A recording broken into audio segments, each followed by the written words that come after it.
Bharatiya Janata party की छोटी इकाई से लेकर बड़ी इकाई तक की बैठक हो रही है।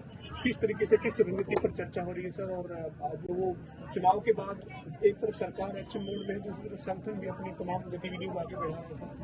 आप देखिए, क्योंकि चुनाव के अंदर सभी कार्यकर्ताओं ने मजबूती से काम किया है और सभी से बैठ करके उनसे चर्चा जो कार्यकर्ता को मिलेगी और उन्होंने जो नीचे काम किए उसके बारे में चर्चा हो रही है। कहाँ कार्यकर्ताओं ने जो अच्छे भी काम किए हैं, सभी कार्यकर्ता मजबूती से लगे रहे हैं, यहाँ गर्मी में लगे रहे हैं। तीसरी बार बड़े मैंडेट के साथ ये कार्यकर्ताओं के दम पर ही सरकार आई है।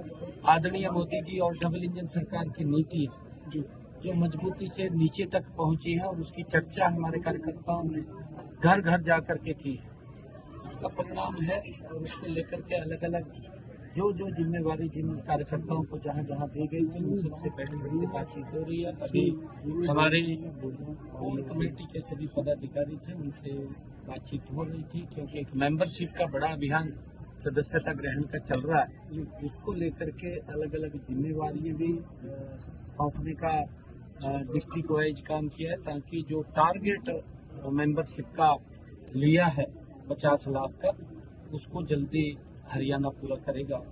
और उसको लेकर के सारी योजना रणनीति वो बनी, चर्चा हुई है।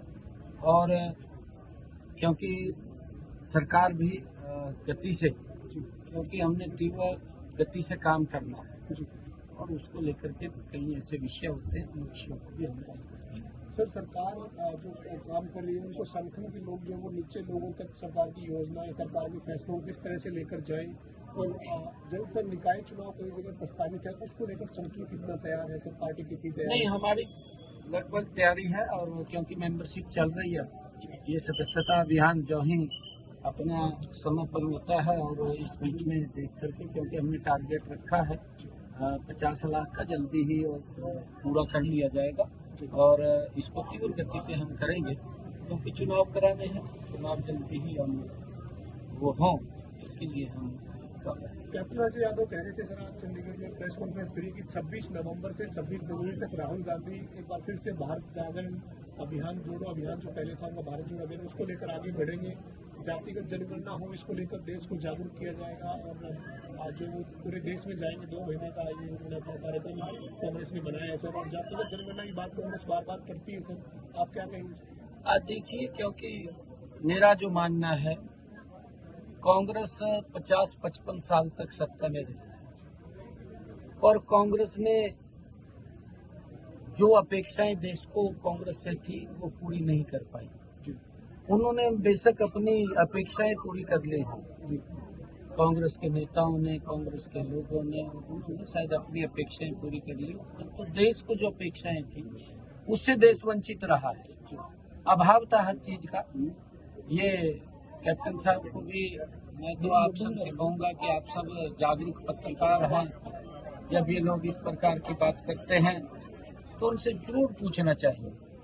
जब सड़कों का भी अभाव था इनके समय के अंदर, गैस का भी अभाव था, विकास का भी अभाव था, सड़कें भी नहीं बनती थी, मेडिकल कॉलेजों का भी, हेल्थ का भी अभाव था, एजुकेशन का भी अभाव था इनके समय के अंदर। परंतु क्योंकि जब देश ने इनको देख लिया है, कांग्रेस पार्टी को, और उनको नकार दिया है, जब इनको नकारा है तो इनको फिर इस प्रकार की बातें याद आती हैं कि ध्यान डाइवर्ट करना है, जनगणना करानी है। भाई थारे को किसने रोक लिया था?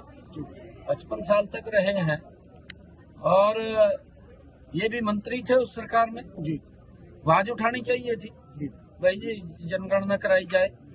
परंतु जब तो ऐसा लग रहा था अभी वोट तो ले लेते थे, पिछड़े का भी शोषण करते थे और एससी का भी शोषण करते थे, आम व्यक्ति का भी शोषण करते थे, तब तो ध्यान नहीं रहता था भी वोट दे रहे हमें।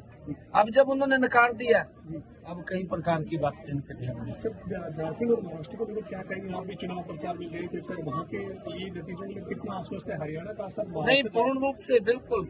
लोग देखिए, नीचे लोग इस बात को पूरे अवगत हैं कि मोदी जी ने जो काम किए उसको कोई नकार नहीं सकता पूरे देश के अंदर। क्योंकि इतने जबरदस्त काम हुए कि पहली बार ये सरकार गरीब के घर में पहुंची है।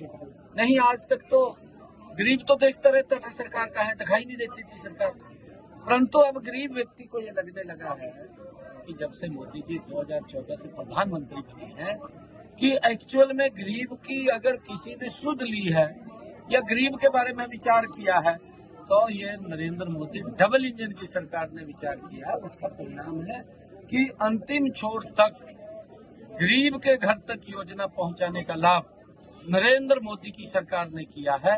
जहां स्टेट के अंदर डबल इंजन की सरकार नहीं है, किसी अन्य दल की सरकार है, वो तो वहां के लोगों को भी उन सुविधाओं से वंचित रखते हैं जो सुविधाएं नरेंद्र मोदी की देश में। उसका उदाहरण है, आप पश्चिम बंगाल में देखिए, पंजाब हमारे पड़ोस में है, आप देखिए पंजाब के अंदर भी बहुत सारी योजनाएं वो नहीं मिल पा रही लोगों को, लोग उससे वंचित हैं और ये लोग अपनी राजनीति को घुमाते रहते हैं, वोट लेते रहते हैं। कई योजनाएं तो हिमाचल के अंदर भी, क्योंकि वायदे तो करे हैं कांग्रेस ने, वायदे तो किसी ने रोका नहीं, परंतु पूरे नहीं किए, वायदे करके वोट ले लिया और फिर उनका शोषण करा।